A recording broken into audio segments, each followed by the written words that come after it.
Hey, everybody. Hope you're having a great day. We are about to have a cool interview with a new friend that we made, Chris Lehto. He's a former military guy, pilot. He's got his own podcast now. He's coming to us from Portugal, my family's homeland. So I think it's nighttime over there. It's early afternoon here for us, Jay. I know you got some cool. Yeah, I know you got some cool questions you want to ask this gentleman, and we're going to find out more about him and what he's a man after our own heart, that is basically in the same line of work as we are, trying to discover what this is all about and investigate the phenomenon. And it's great that we have him on today. Yeah, and we've interviewed similar people in the past. It was interesting to watch the questions he would ask those people, the questions we asked them, totally different, but yet still very interesting. So we'll chew the fat a little bit here. We'll talk about all the big late breaking things and everything that's recent. And together we will help educate the world and make it a better place. That's what we do here. So with that, we'll be back. Yeah, it's warm and fuzzy today. I love it. I feel it. All right, let's get her going. Let's roll the music. We'll be right back with Chris Lehto right here on UAP Studies Podcast.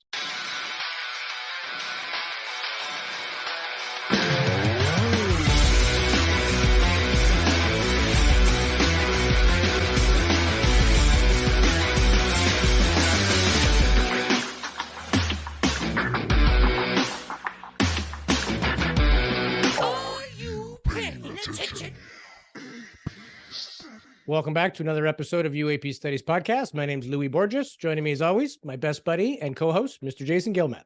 Hey, I want to wish you a happy birthday, buddy. You just turned 40 yesterday.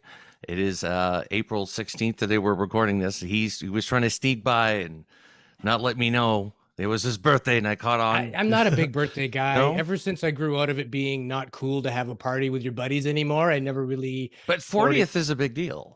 Yeah, I think I'm in pretty good shape for 40. I think I look all right. I used my wife's fancy face cream. So yeah, here we are. Allows us to do this for a living. And we're joined by another content creator and a military guy, a UAP enthusiast. These are our kind of guys. So today's guest is a retired F-16 pilot, flew for over 18 years. He's a journalist also at the Portugal News. He hosts the podcast, the Lehto Files. And he is the CEO of UAPsociety.com. So very excited to welcome our new friend, Mr. Chris Lehto. Yeah, thank you very much, Liz. Thanks. Yeah. Welcome. Thanks, Jason.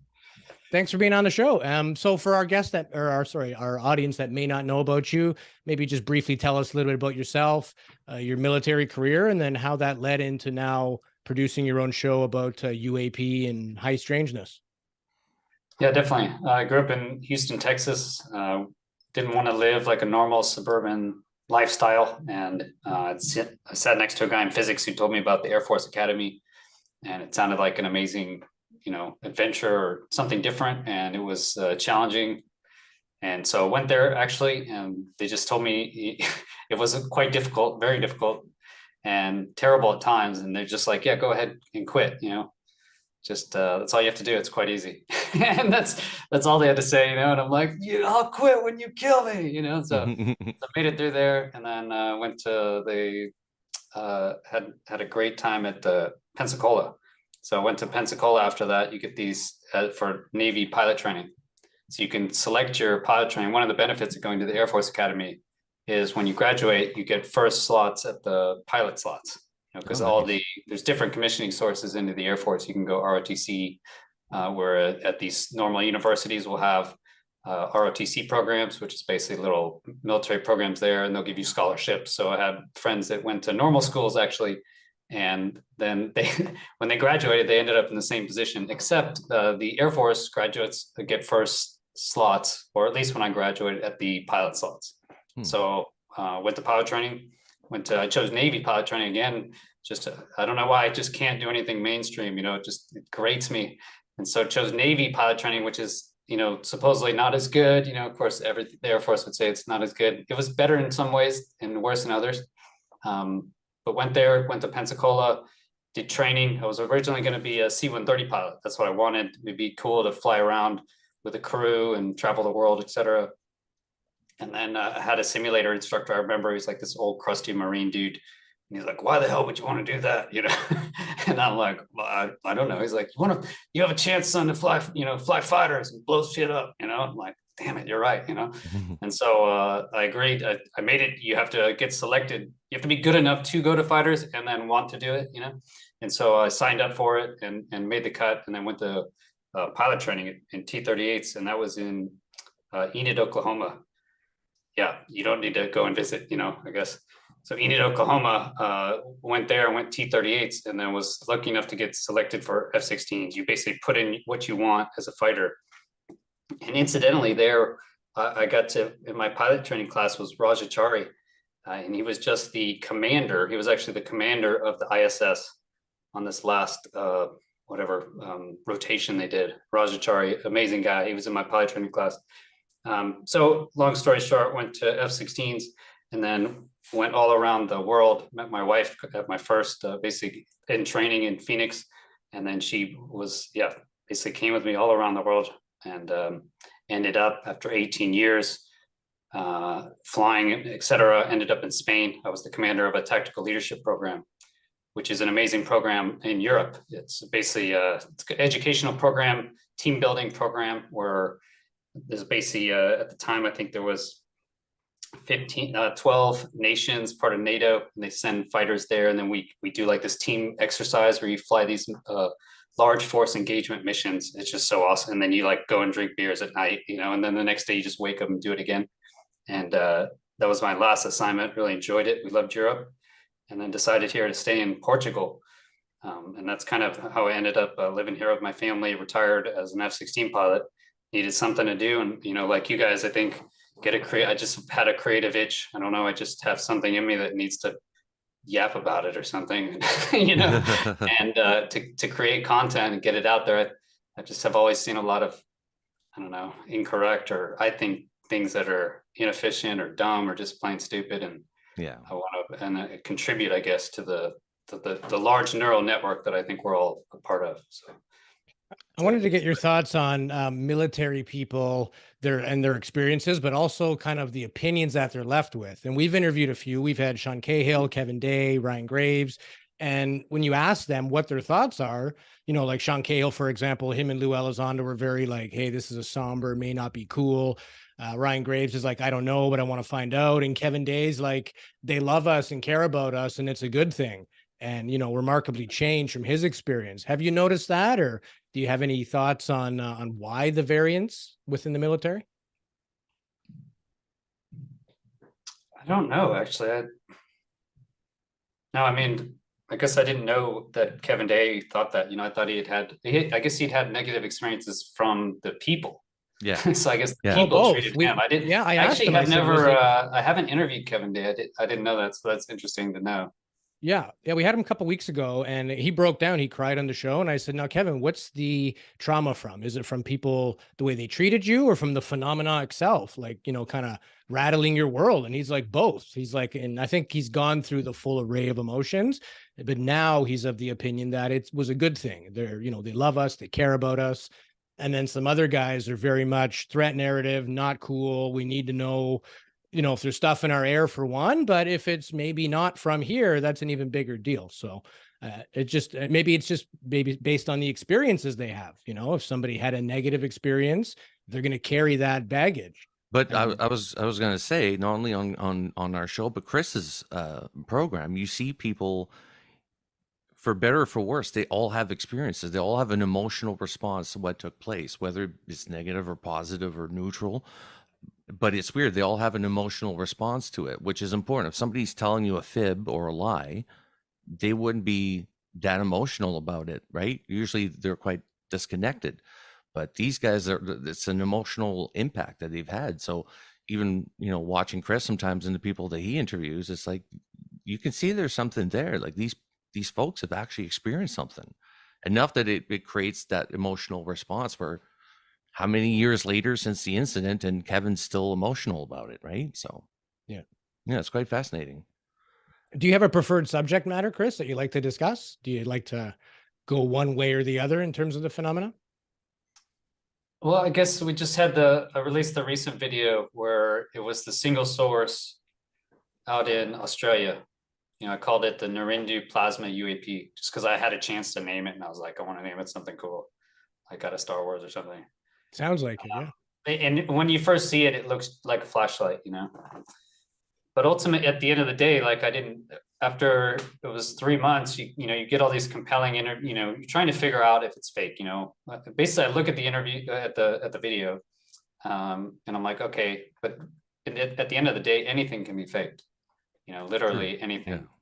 And so talking about how to improve at UAP studies, et cetera, how to investigate, I'm definitely learning as I go. And that's how I YouTube as well. And it's often painful, but it's the quickest way, because I know that the community, it's like having two sides in a political, discussion, right? As long as you're aimed at each other and you're checking each other's, I guess, work, you should come to a better answer.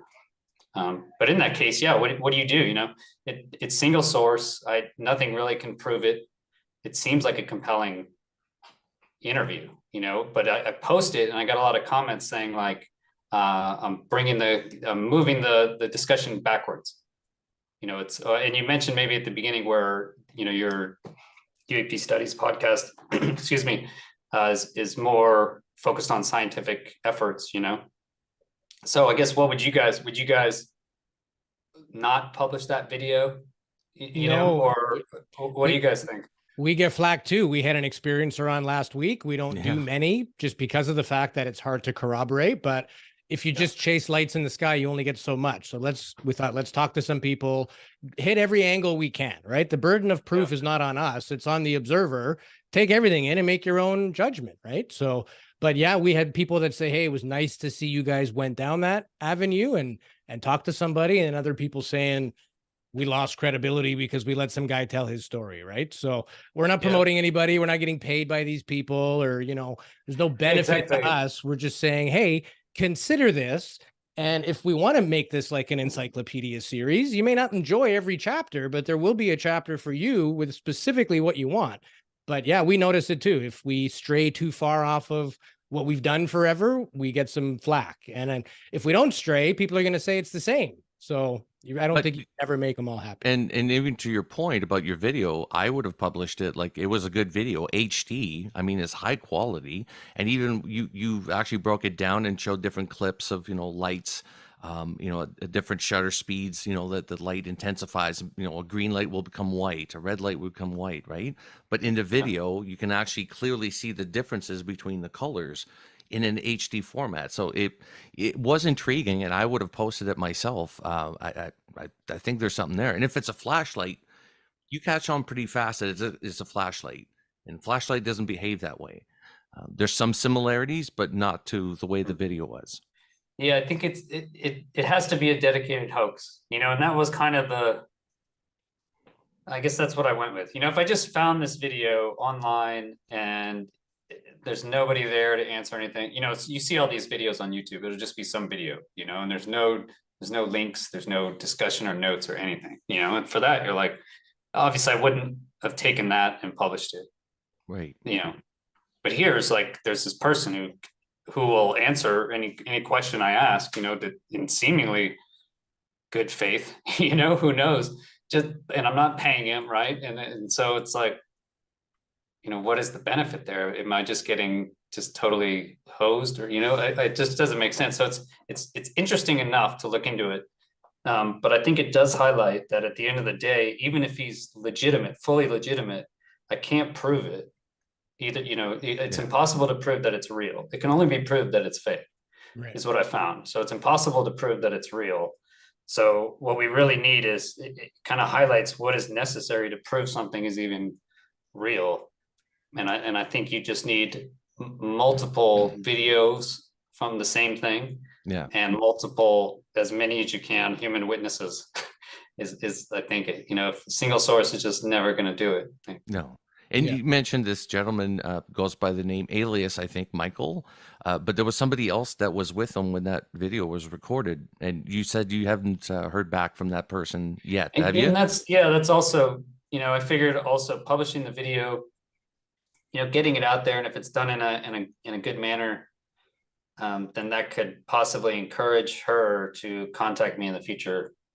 Right. and get more corroboration. And good things. I just like to push, and something's going to happen, Yeah. because I figure the important part is it should be the end result, and if your intention is correct, obviously I don't want to push the subject backwards, right? But from what I've seen is the subject hasn't moved anywhere in 80 years. So it's kind of like, let's push as hard as we can in any direction, Right. and maybe we'll push, the bag will break in one direction or the other. I don't think having less debate about these things is the right way to go.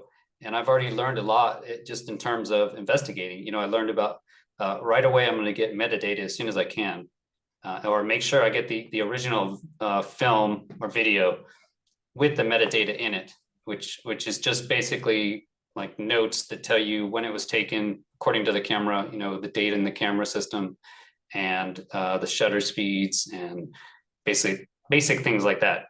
Maybe the GPS coordinates if the phone has GPS. Supposedly in this instance, it didn't have GPS. That phone actually didn't.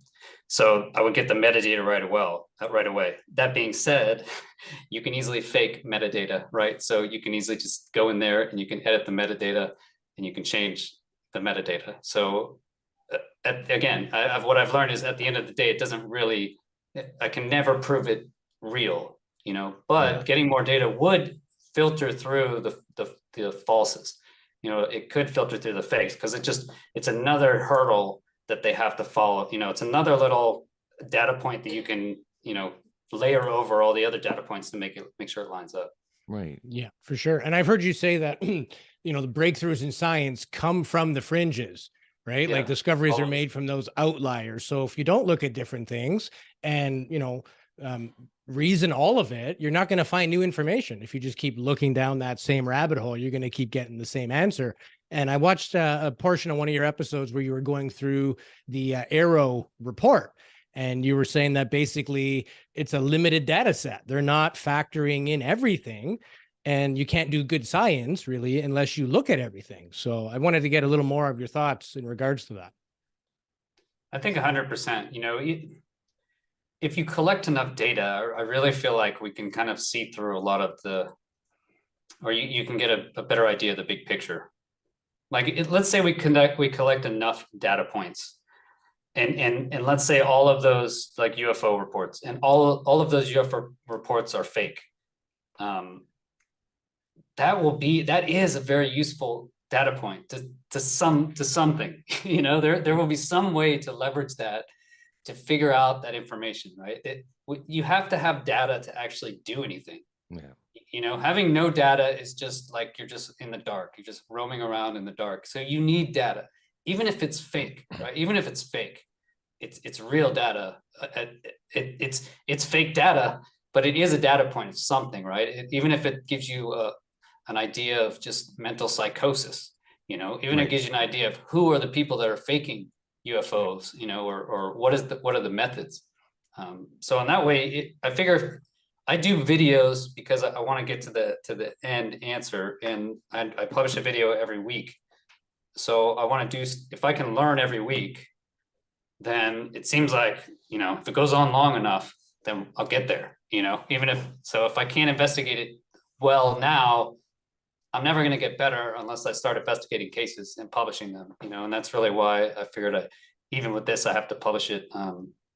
But yeah, focus on the Sky 360 stuff, just aims it focuses me more on that stuff because it's what's needed, I think. Yeah. And it's funny you mentioned the data. We were just chatting with Avi Loeb a couple hours ago, and that's what he was saying. He says, people give me a hard time because I don't go into the world of imaginative.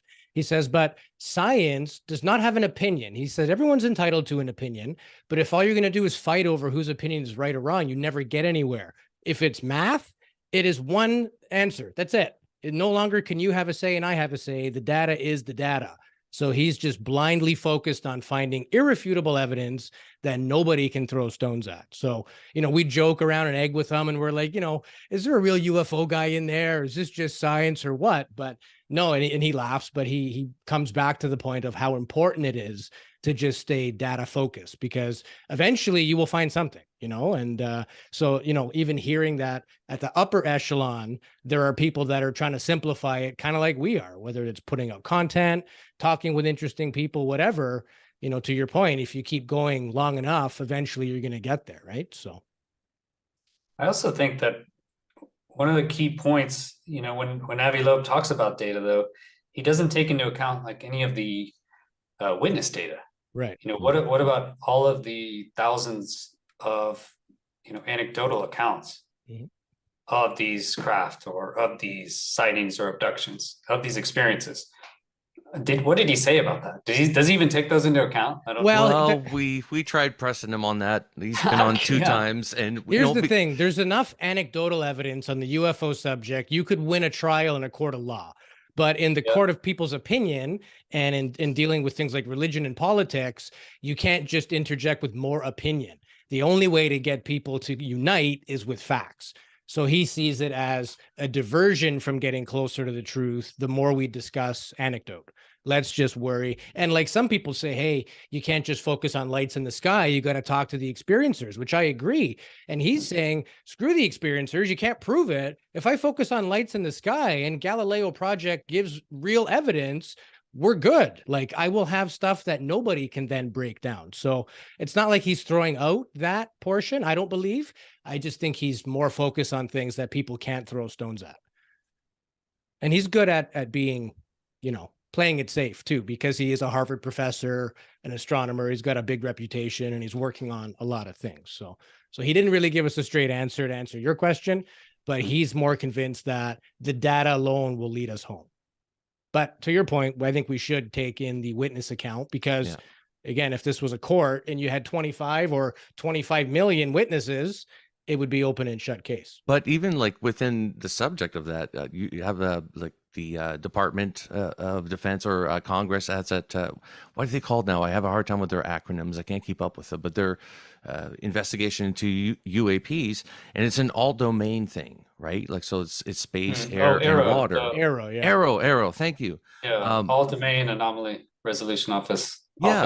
But I love that resolution office. Like, we're so vague. We're going to figure this thing out and just resolve it. That's what we're here for. Like, let's get this done.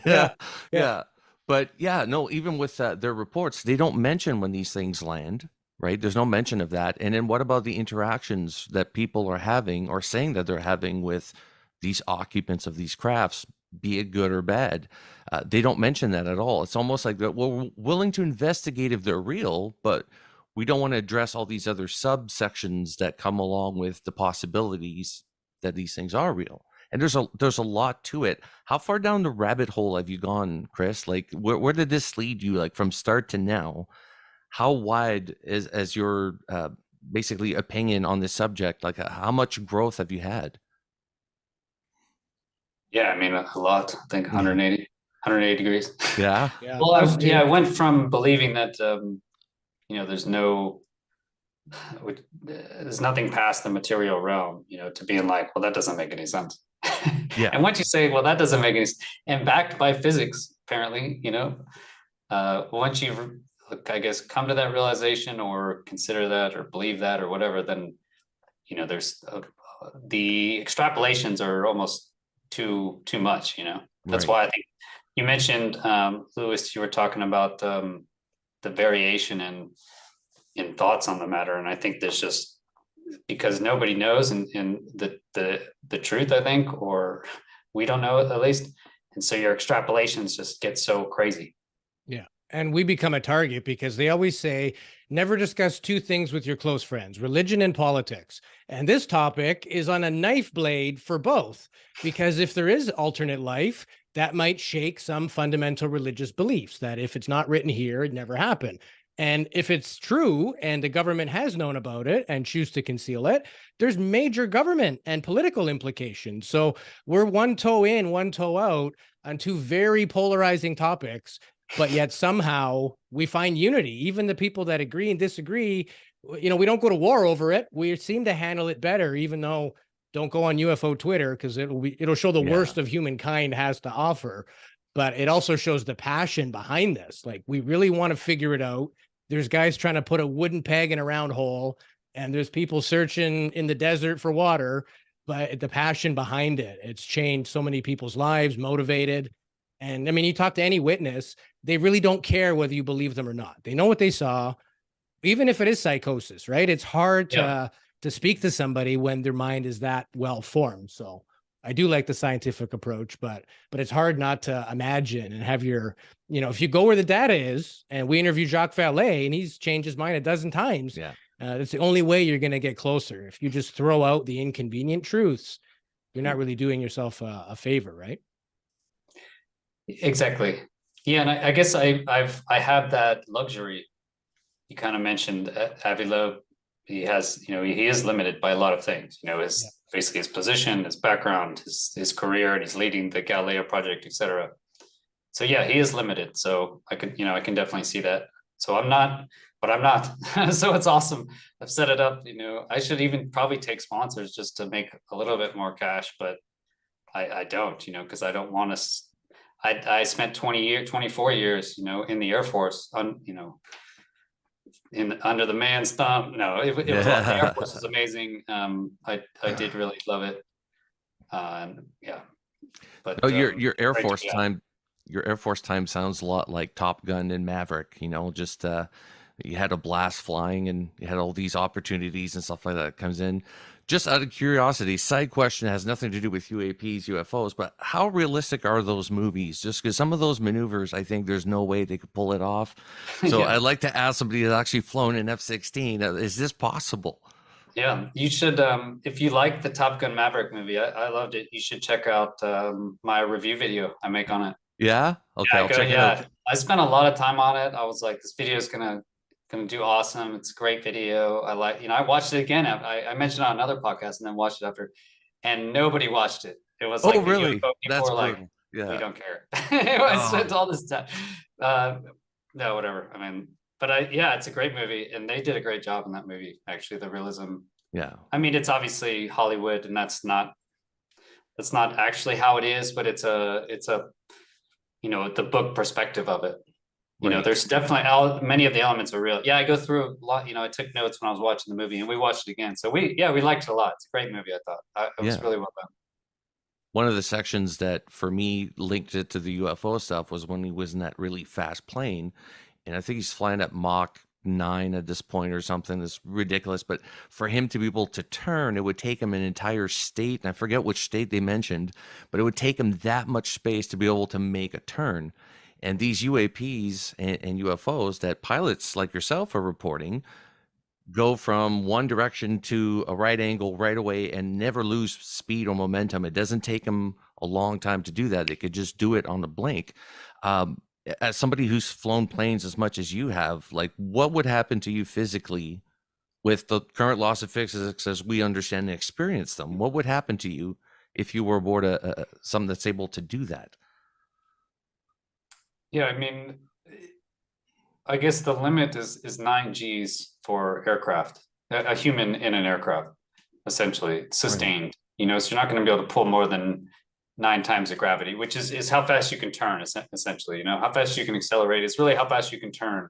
So the problem is if you're going so fast this way and you go to turn that way, now you're limited to 9 Gs. And that's why that turn radius is so big, that's why it takes so many miles and miles to turn. Right. Same thing if you're fighting, if you're going to get into a dogfight, and some people do, the younger guys maybe mess up.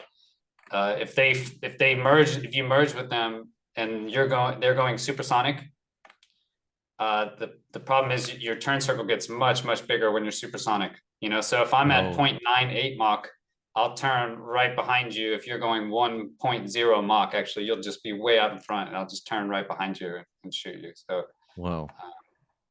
Ultimately, you can't do that. So if you're actually inside a craft that can do that, my guess is you would feel nothing inside that, because it seems to act with no inertia. It's moving as if it's a light, like a hologram, something like that. Yeah, going from still to an incredible speed with absolutely no momentum building up to it. It's just instant at that speed, which I still Or can't even think of anything that dropping does like a that, tic right? tac going from 80,000 feet to sea level in less than a second. Like Yeah. it would liquefy any inhabitant. It's got to be making some kind of a bubble, something to protect it from the laws of physics. Because I'm a big Formula One fan, and the limitation in Formula One is not the car, it's the man in the car. They can make the cars even faster, but there's no human on the planet that can react fast enough and not kill himself. It's not the machinery, it's us. So that's why it makes it that much more interesting when you see things making 90-degree turns, taking off at thousands of miles an hour. I don't think any biology without some kind of a shield could really sustain that. And I'm not an engineer, but it just kind of makes common sense, right? Chris, I want to ask you. Well, I don't even know how you do that, right? Because no, you have to accelerate. To get the way we understand how inertia works is you have to. You can't just go from 0 to 100 miles per hour immediately. Right. Nothing can. Yeah. It has to go through that. It's a linear process. So I don't know how they even do that. It doesn't make sense. That's why it defies the laws of physics. One of the 5 observables. So Right. Yeah. And a person like yourself that is like you guys are the most credible witnesses that we have in the sky. You are the most trained person. Like how many millions of dollars do they spend training you guys to be observant and to know your stuff when you're up there? So when we hear reports from other fighter pilots, which some have been on your show and you talk to all the time, probably behind the scenes, it's most of every pilot has seen something at some point during their career that they cannot explain, that they have no way of identifying as a professional or an entity. We often joke about how, like, if somebody, like, let's say Louis here, who just turned 40 years old, he's got 40 years of experience being a human, right? So he knows what's possible for humans, what's not possible for humans. We discredit that as people and observers now. If they're just the general population, well, you must be seeing things, or it must be government program. But in your case, you're the most trained observers, and we have pilots after pilots coming out saying, yeah, something's not right, we weren't able to identify, or it did something to our machinery. When you hear that as an investigator now, like, what are your thoughts? Like, do you think that there's definitely something to the military aspects with these entities, because they seem to be always interacting with the military in some form? Well, I guess I don't think most pilots see these things, or if they do, then they're really not talking about it at all. They're just keeping it to themselves. I haven't seen a UAP. I don't remember seeing anything that I couldn't identify or felt the need to go and identify. Maybe Right. there was something there I didn't, but I don't remember a case, and I don't remember anyone coming and telling me they saw a UAP. That being said, I have heard a couple cases. And there's one other YouTuber, Max Afterburner. He doesn't do UAPs at all, and I've actually wrote him a few times to ask him if he would talk about you. I don't think he wants to talk about UFOs, or he does. I don't think he wants to talk about me, or maybe he just didn't see my emails, right? But he talked about a UAP on there where it was a reverse explosion. It was like he saw a fireball like come back together and then disappear, something like that, like a fireball implosion when he was on a low level, just split second type thing. So I think it does happen. I think maybe the military, they maybe feel like they're bound by some sort of maybe honor to talk. I think honor and duty is really beat into us in the military. I think, Right. and I think integrity is super important, critical. It's it's the first core value of the Air Force, and so maybe that's part of it, is that they just feel like they should. And the main reason I think you wouldn't is some sort of fear. It's going to be fear of whatever, fear of ridicule, fear of loss of your career, fear of, your friends and family looking at you weird or something. Right. So I think it's maybe they're used to, at least for myself, right? For me, at the end of the day, I was able to publish, which I think is probably one of the hardest things you can do, is really publish online any sort of personal books or stories. I get a lot of complaints from people, but they're all anonymous. These people aren't really sharing any sort of personal details. Right? And when you go to that length and you publish a nonfiction book, or you publish a fiction book, even with your real name, I think you have to overcome a very big step of fear. And you have to pass that, I wasn't a drama person growing up, I would see people acting, I was like, I would never do that. Actually shy, so it's not so easy. I think overcoming fear is maybe just, and required feel some sort of duty or in honor and integrity to blow past that, I guess. And in terms of fear, I want to get your opinions on the threat narrative. We ask a lot of people this, we get varying answers. So what are your thoughts on this phenomenon and the threat level associated with it? Yeah. I mean, I guess, how do you define the word threat, Well, some people have said a threat can be the fact that it's in our skies and we don't know, or it can be a direct threat from our adversaries, or, the fact that we have data and we can't release it is a threat to revealing our sensors and how, maybe how good they actually are. So the threat is different for everybody, but I'm asking more in terms of like a malevolent thing, like there's something out there, it's not good, and versus the opinion of they're here to save us and help us.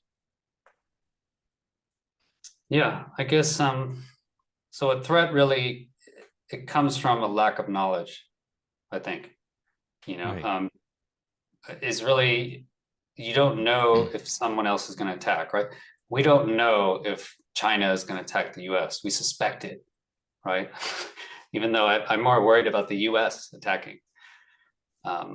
So it's really, there's a lack of information, right? If we know that our friends are friendly with us and our allies would never attack us, even though they have more than the capabilities, right? They have more capabilities than our adversaries, but we have knowledge, we have information that they are not going to, to the best of our ability. And you notice when that gets way out of whack, right? When one nation gets way more powerful than the other nations, then it also upsets the balance. Yeah. Because even with the knowledge now, they have a knowledge that they cannot beat the enemy, right? They then know that if they are unmatched, then there is literally nothing they can do in that case. So I guess it would be, what are the two cases? If for me, if you look at all the abduction cases and everything going back 80 years, and if it is true, and there is aliens here, then the fact we don't know is very suspicious.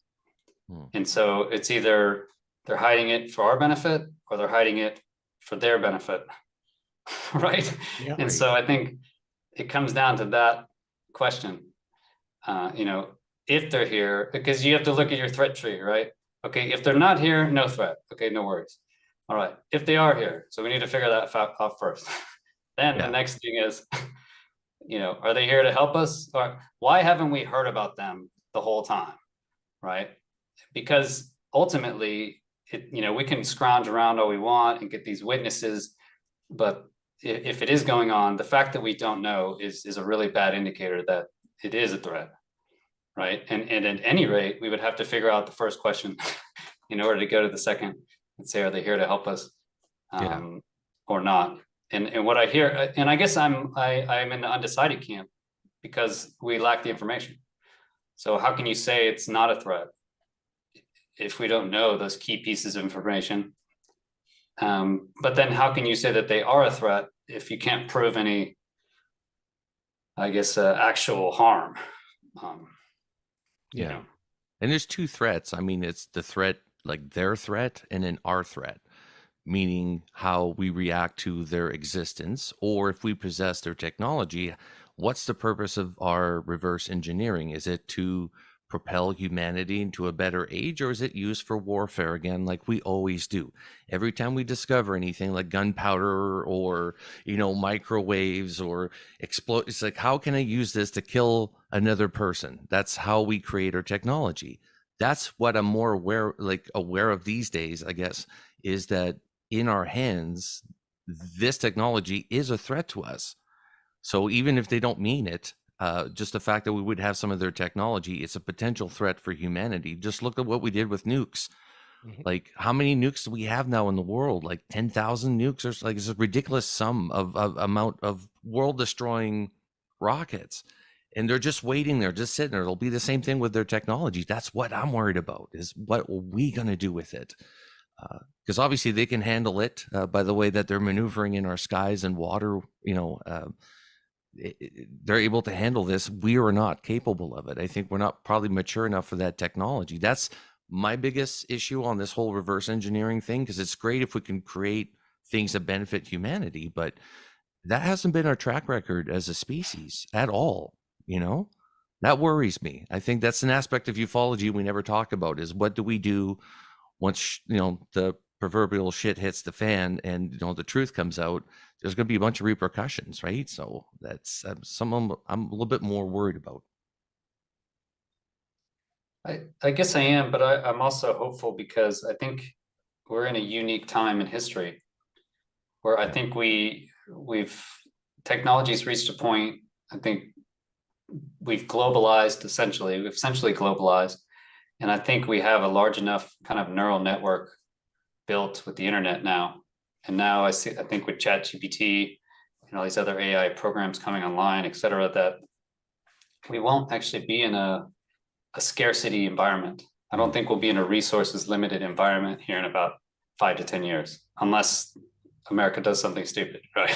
I honestly believe that. So in 10 years, I think people won't have a need to fight other people. If you look back, most wars, if not all of them, were done for economic reasons, for purposes, or out of fear that I will get my stuff taken, essentially. They're going to come take my guns. That's it, right? I'm going to get my guns taken. Yeah. Right? I'm going to get my stuff taken. Even look at nations, like we lived in Spain, and, Catalan's a huge issue. Obviously they've had major issues. But the Spanish don't like Catalan necessarily. I'm getting huge trouble for this. But what you realize is they want to leave, right? Everyone votes to leave, and that the main country never lets them leave.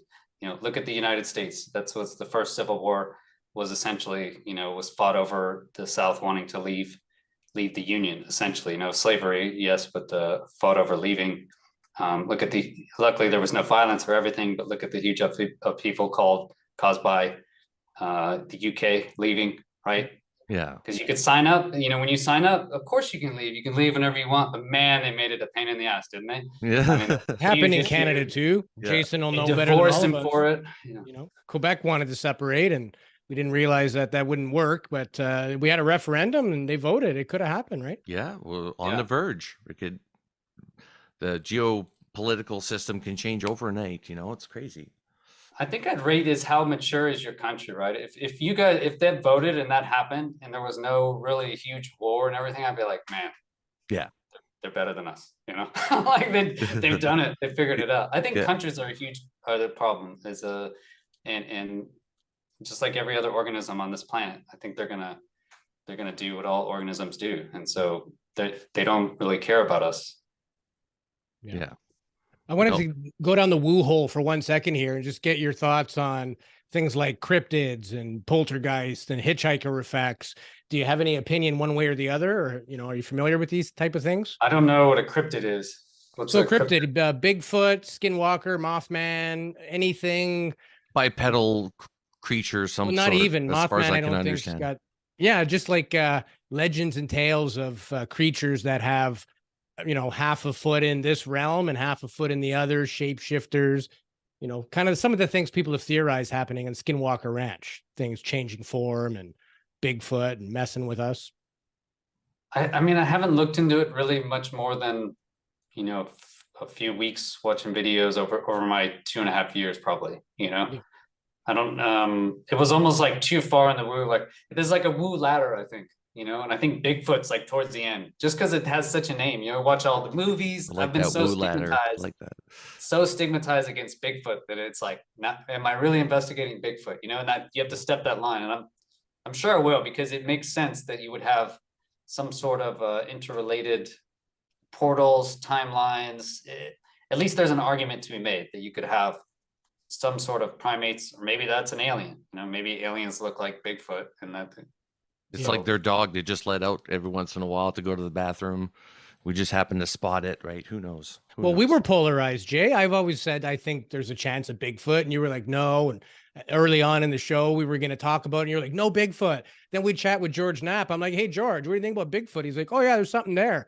Jason's like, I guess we got to talk about Bigfoot now because George Knapp said so, So yeah, it's good to have that paradigm shift. And you start here thinking, oh, we're nuts and bolts UFO guys.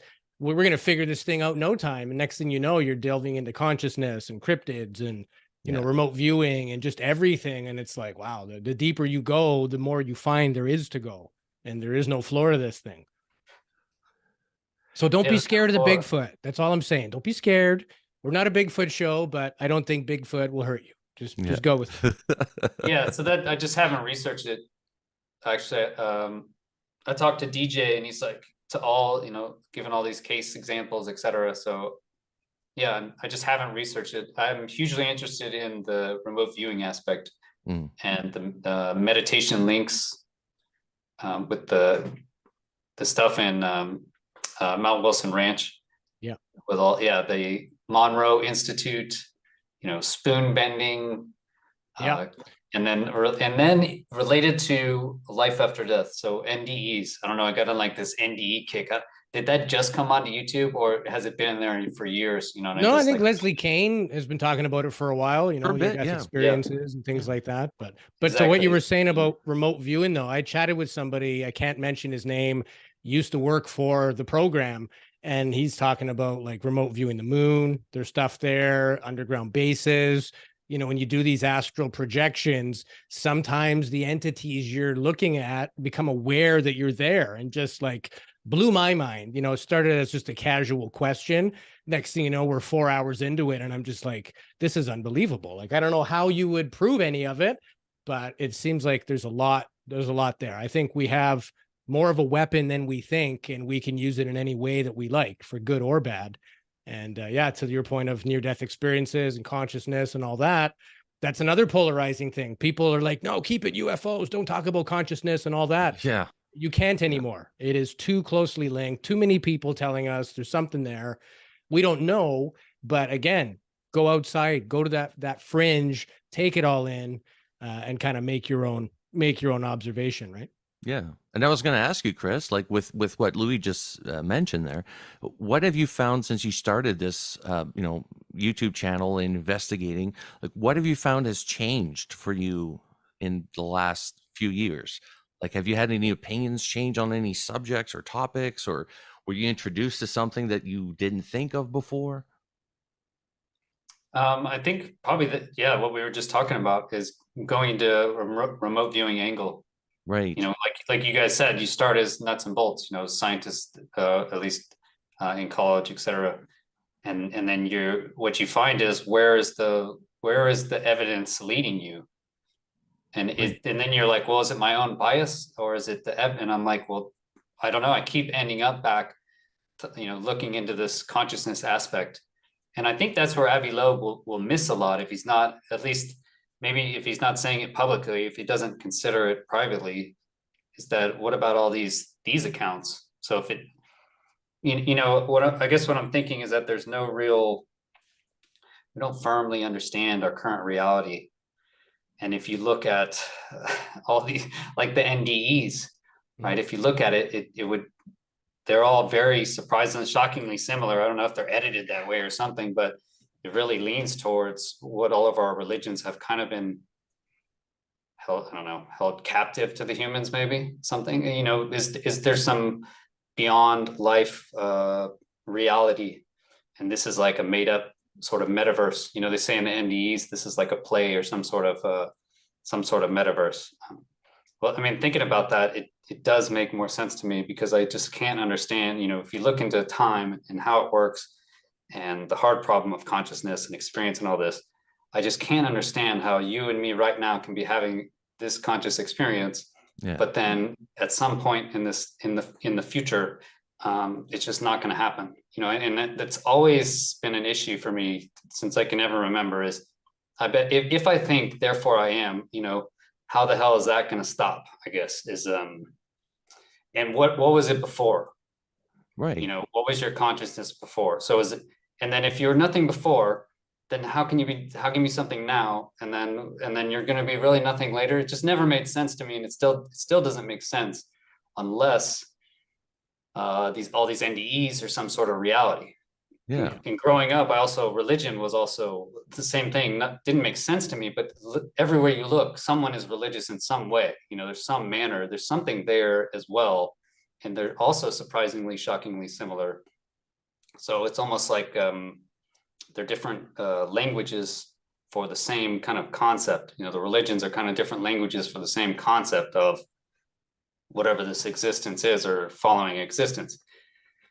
So long story short, if you go that deep, right, then what it kind of entails is that there is a reality outside of what we're currently experiencing. And these UFOs or UAP events could be coming from that reality, or passing through our reality that we can actually physically experience right now, right. Passing through it, right? And they may have technology that can manipulate, and can manipulate even to our thoughts, right? Because if this is not the real reality, imagine you're like in the Matrix, right? Literally the movie The Matrix. And someone comes up to Neo, he's in there, right? He's jacked in. And someone comes up and pokes on his eyelid or something. He's going to see like a UAP maybe while he's in there. I see a UAP. Is it something crazy like that? Yeah. That's what I've thought, like if we're in the Matrix or something like that. I mean, and again, you're never going to find it if you're not considering it or even looking at it. And I don't think you need to spend tons of time on these concepts, but it should be at least somewhere in the solution set.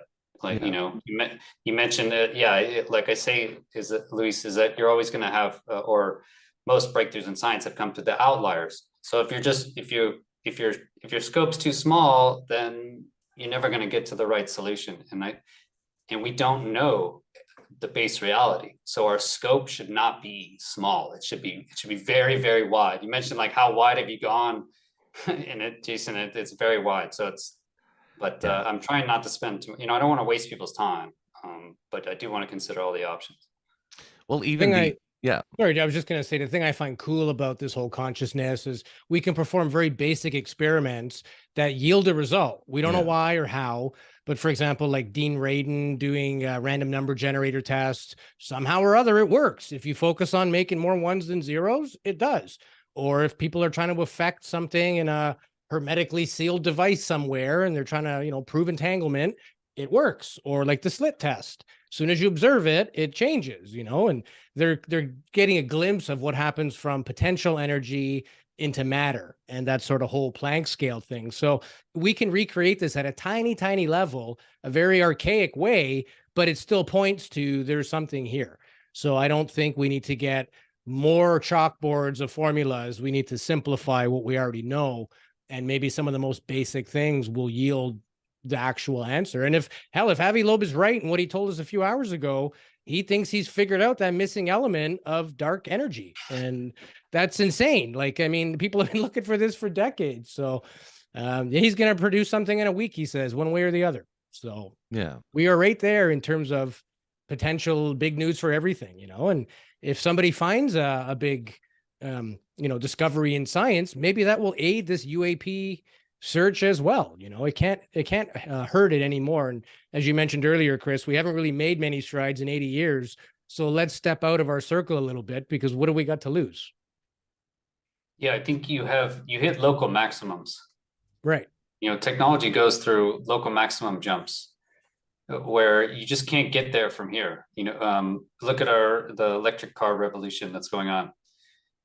The OEMs, the old legacy manufacturers, are having a really difficult time transitioning to electric, where it's usually a startup, right? Tesla's a startup, comes from outside the industry. If you look at all new disruptive companies, right, it never comes from inside the mainstream. It comes from outside, a disruptive technology, usually because you can't just iterate to get to the final solution.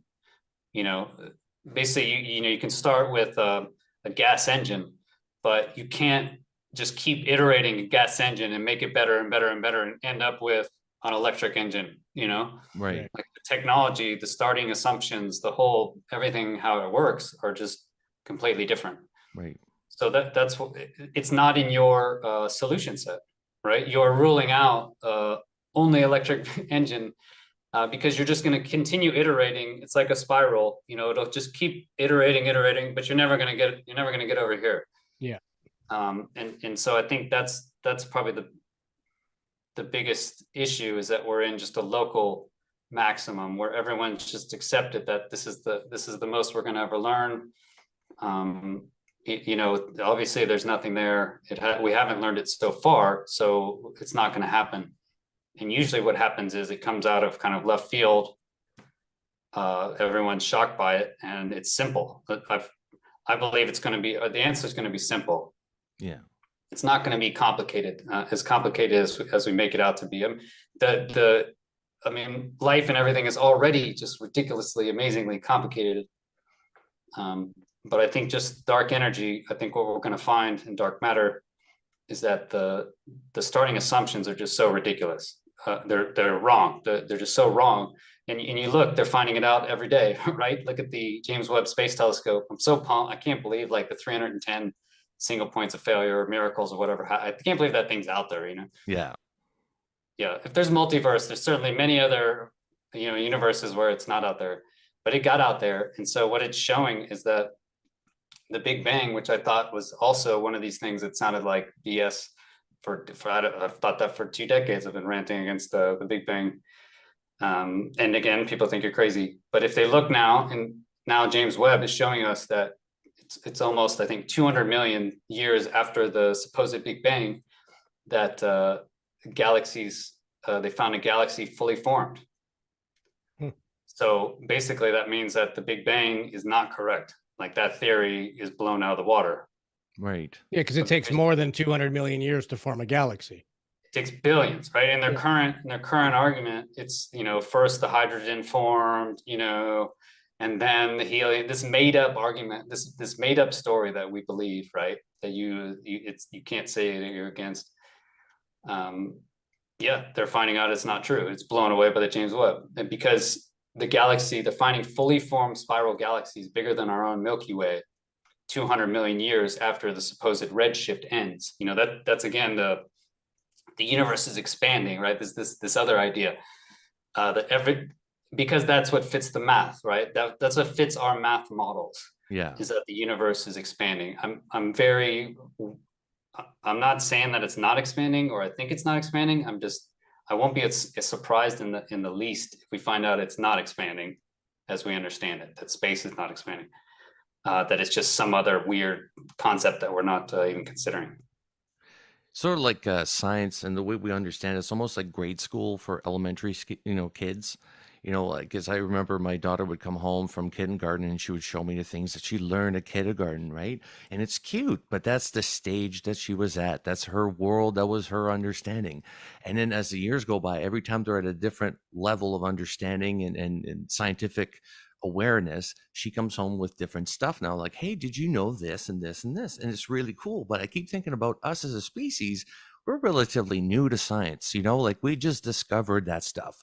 So for us to think, well, this is the absolute, we live within this parameter because that's the theories we come up with.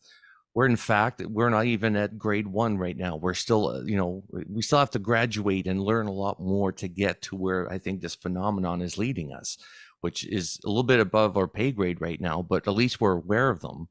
And that's the start, is to be aware that there's something going on here. But that's just my theory. Yeah, I think of it, I think you made a great argument or point. And I think that's where we are as a planet. And what I see is that the nations are joining together. I think we're building into one giant cell, if you will, like one neural network. And I think it's going to be awesome. I think we can make it great for humans. We can clean up the planet, and I think you can still have your own countries and have your own cultures. Yeah. I don't think we can go to some other example besides war. But I see that as what's happening, is that we're actually, the cell is forming.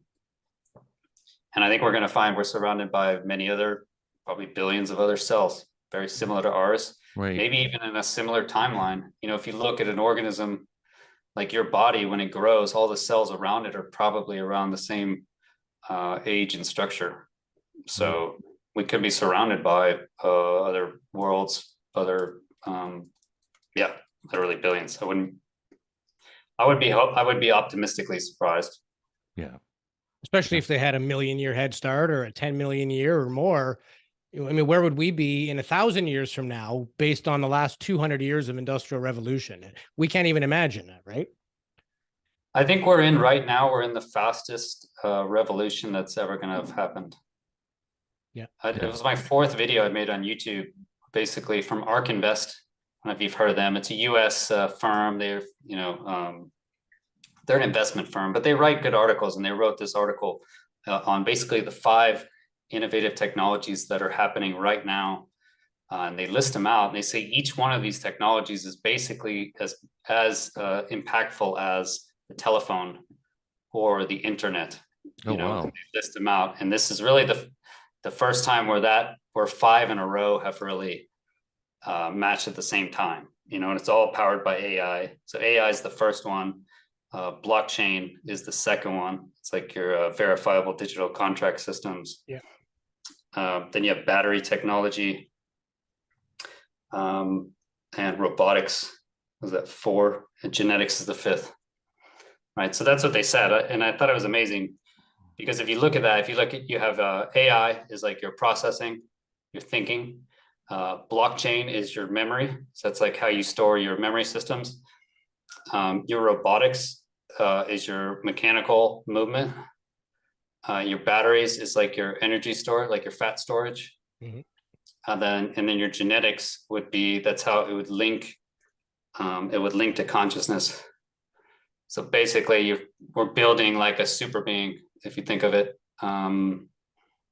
which we're each made up of trillions of little tiny cells and beings anyway. So that's what I think. So I guess I'm optimistic that we'll get there. I think that's what's happening. If you look at how life systems actually work, and I'm blanking on his name. The scientist, he actually does the genetics. Oh, I haven't researched that video in a while. Sorry, it's late here. It's I don't blame you. I'm horrible with names, Sunday. Chris. Yeah, I'm horrible with names, so I don't blame you. I feel terrible. He's going to win the next Nobel Prize in genetics, probably. Darn. Anyway, blanked on it.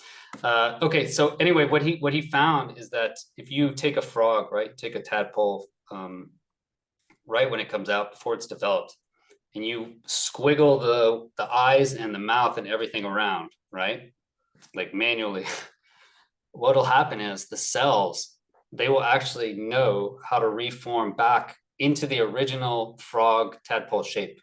Right, the eye will move back. The eyes will move back. It won't look the same. It'll look like kind of weird. Like you can see, he's got these little examples of these. I mean, it's terrible, poor tadpoles. But what it means is somewhere in there is a code. There's some sort of coding. He thinks he's found it because he's able to code these little creatures genetically by electronic pulses. But somewhere there's a code that the organism knows what it's supposed to look like in the final phase, right? Like when your arm chops off, why doesn't it just grow back out to a full new arm? That'd be great. Yeah. Lizards can do that. Yeah. So how does it know, right? It falls off. So now new cells are just forming. It's not like they have them, they must have a blueprint somewhere actually, because it was what it sounds like. There's some sort of blueprint. But the point is life is going to aim towards that final structure. It's going to aim towards that final structure. However we get there, I think, or die, right? So I think it could be quite painful. Maybe there'll have to be terrible wars, or that's part of the growing process to get to that final structure. But hopefully it doesn't need to be that painful. I think with information, we talked about threats, right? But if we know, we can figure it out. We can figure out that we don't need to be a threat, at least to China. America doesn't need to fear China. China doesn't need to fear America. Russia can have its own country, whatever, just try and not invade your neighbors. So I think that can be in the future, because of that maybe there is a structure that we're aiming towards. You can kind of feel it, and I think no one can keep up with it. No human can keep track of all the innovations going on. Like, look at the innovations, pick an industry, look at James Webb. The more we know about the universe, for every question we find out, we get 100 more questions. Yeah. So yeah, I think it's just I think we'll continue to find where we have a universe to expand into. I don't know. Very excited. Nice. Chris, we thank you so much for coming on. Louis, do you have any final questions for our guests? Yeah, we'll do a plug for your show. Where can people find you? And if they want to subscribe and like your content, where can they find you? Excellent. It's you can search for my name, Chris Lehto, on YouTube is where I put most of my content. It's called Lehto Files. Or there's my Twitter. I like Twitter as well. That's like kind of the town square. So at Chris, not too many attacks, Chris. You don't get too many attacks on Twitter. I mean, I do. It is frustrating, but then I also there is good debunking, so I can go and spend hours on my own and not even come up with probably a good answer. Or I can go spend a few minutes just wrestling with the debunkers, Yeah. I think everybody should take it with a grain of salt. There's a lot of trolls out there. There's a lot of disinformation. I try and keep emotional control. Yeah. What's worse is when somebody like yourself is doing all this research and putting all this time, and let's face it, as a family man, this sort of stuff that we do, it takes time away from the family, right? It's a sacrifice that you make to put this out. So when you just get attacked by somebody who's sitting on their couch eating Cheetos and just replying to you on their phone, there's nothing more aggravating than that, right? And Louis and I are going through that ourselves. So hang in there. You're doing a good job. The more trolls you have, that means that you're hitting a nerve, right? So that's what it sounds like. Yeah. You have to remember that. You're right. Yeah, you're totally right. It means that there's something there, I think, or there's we need traction. Yeah. And there's more people that are going to be supporting you and following what you got to say than naysayers that are going to be trying to troll you, right? They're just trying to elicit a response from you and go, oh, I got him good because he replied, right? Just they die if you don't water them, right? The guy just wants to be known. He wants his 5 minutes of fame. Yep. Let him have it. If you're hitting a nerve, you're doing it right. That's what we've been told time and time again. So good on you for that. And thanks for being on our show. We appreciate your time. Absolutely. I know it was difficult. You're in my family's motherland of Portugal, and I'm here in Canada with Jason. But we figured it out. We made it happen. We had an informed, educated chat. You're our kind of guy. You're welcome back here anytime. And in fact, we'd love to have you back anytime you got some free time. Absolutely. Yeah. Yeah. And happy to have you guys on UAP Society sometime. Oh, sure. Anytime. Yeah, anytime. Yeah, it'd be great to have you guys on. Thanks for having me. Perfect, Chris. Thank you so much.